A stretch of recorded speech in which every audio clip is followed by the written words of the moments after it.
नाशिक खबर न्यूज, जनतेचे हक्काचे व्यासपीठ। नाशिक महानगरपालिकेच्या घनकचरा व्यवस्थापन विभागामार्फत जागतिक वसुंधरा दिनानिमित्त शहरात स्वच्छता व शाश्वत कचरा व्यवस्थापनाला चालना देण्यासाठी महत्त्वपूर्ण उपक्रम राबवण्यात आला। स्वच्छ भारत अभियान अंतर्गत नागरिकांमध्ये जनजागृती करण्याच्या उद्देशाने कचरा वर्गीकरण व घनकचरा व्यवस्थापन अधिनियमाविषयी सविस्तर माहिती देणाऱ्या माहिती पुस्तकाचे अनावरण करण्यात आले। या माहिती पुस्तकाचे अनावरण हिमगौरी आडके, उपमहापौर विलास शिंदे तसेच स्थायी समिती सभापती मच्छिंद्र सानप यांच्या हस्ते पार पडले। हा उपक्रम मनपा आयुक्त मनीषा खत्री, अतिरिक्त आयुक्त अमित रंजन आणि करिश्मा नायर यांच्या मार्गदर्शनाखाली साकारण्यात आला। तसेच centre for science and environment नवी दिल्ली या संस्थेच्या सहकार्याने हे माहिती पुस्तक तयार करण्यात आले आहे।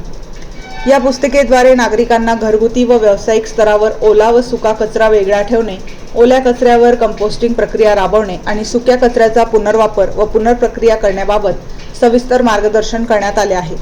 कचऱ्याचे योग्य व्यवस्थापन केल्यास पर्यावरणीय प्रदूषण कमी होऊन स्वच्छता, आरोग्य व शाश्वत विकास साध्य होतो, यावर विशेष भर देण्यात आला आहे।